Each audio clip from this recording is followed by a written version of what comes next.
Welcome back, Summit County. Andy here. You're watching Summit Sunrise, and we are live today down at the Dancing Pines Distillery Tasting Room. And I've got Jody here hanging out with me this morning. He is one of the distillers and mashers for the company, and we're going to be talking a little bit about the processes of how the products are made. Yesterday, we were kind of getting into a little bit about the history of the company itself and what types of products that they produce, but it's been really interesting. We were just kind of chatting about the production aspect of it and how that whole distilling process comes about, and it's so fascinating. I wish we had more time to get into the history. Yeah, it's a little bit of recreational chemistry. That's what we like to call it. So, but yeah, most of our all of our products we distill in Berthoud. All of our grains come from a local farm. They're all organic, non-GMO grains.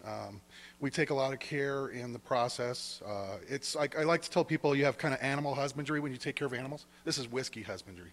So you got to kind of take care of it and raise it properly and nurture it and make sure that nobody alters your beautiful product in a barrel. So we were talking earlier about the vodka and the gin and how we distill that. We have a pot still that we also use incorporated with a column still. And so the vodka, the gin are thoroughly distilled. And in that distillation process, we remove a lot of sulfurs and products that you don't want to consume. You were mentioning that's the hangover part, so we want to get that out of there. The methanol, acetone. That's the stuff when you hear about guys who are making diesel fuel for their car. That's the kind of fermentation they're doing. So you can make fuel, or you can make fine whiskeys, and so we try to make fine whiskeys. But we were talking about the distillation process for the gin and the vodka and how that's a lot more thorough than, say, a bourbon or a rye whiskey, because we want to retain that grain flavor, the corn, the rye, and the barley. So we distill it a little less, but you still remove those items that you don't want to consume, the non-desirable chemicals. So we were kind of chatting a little bit about, so you have the different types of processes basically for the clear liquors, the bourbons, and then the liqueurs. The liqueurs, yeah. So they're all kind of distilled in the same format, but like I said, with the ryes, the whiskeys and the bourbons, you want to leave some of that flavor behind. With your vodkas, you want to strip a lot of that out. If you're making a liqueur, you want to make sure that the alcohol that's going in there isn't really interfering with, say, the chai or the spiced rum and all the ingredients that we add to that. So it's almost a palette to work with as an artist, to put in different ingredients and try things that work together. But we were talking about the naturally occurring colors in all of our products, and that's through the process. So in a small batch facility like us, you'll see a little change in colors, but that's not necessarily a bad thing. That just means that, it's small batch and somebody's taken their time to make it, and we know where it was and where it went and where the grain came from. And so we like to talk about knowing our vendors and knowing that where we buy our grains from, and we haven't hurt anybody in this process. So, and that we have a lot of pride, and the farmer has a lot of pride in what he does. When you look at our bottle, it's Long's Peak on the back and the Indian Peaks on the front. That's the view from our distillery. So yeah, it's an exciting time to be making whiskey in Colorado.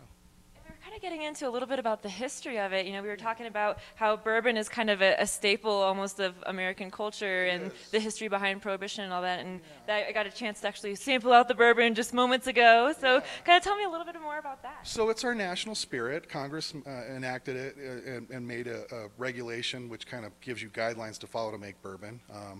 The percentage of corn, the age in a barrel. This is a 2-year bourbon, so it's aged in the barrel for 2 years. A brand new white oak barrel, which is also a requirement, but it can be made anywhere in the country. So that kind of makes it our national spirit. And there's a lot of history involved with bourbon throughout the country. It's a neat way to consume a nice product and also have a little history to it and a little story behind it. So. And I can already tell you guys put a lot of passion and care into the intricacies of the production and everything. So yeah, it's definitely an art. When you do small batch, it's fun because it's there are times things don't always work out. So but we always make sure that whatever gets to the bottle and to our tasting rooms and our consumers is just the finest thing we can do.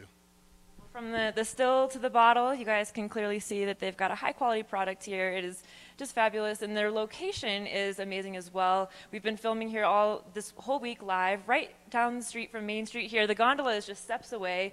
Super cozy spot too. They've got couches and places to just hang out and relax, have a delicious cocktail. So definitely stop by Dancing Pines Distillery's tasting room here and try out a flight and sample one of each if you'd like. And we are actually giving away an opportunity to do that. With our extra giveaway, we have a couple different tokens that you can exchange in for a flight. And as you can see kind of in front of me here, that features 4 different samplings of some of their product. And then we also have a Dancing Pines hat we'll be giving away as well. So you definitely want to get in on that. We also have, in addition to that, our regular watch and win going on today also, and that's going to be that Goal Zero charging station. That is a solar charging station.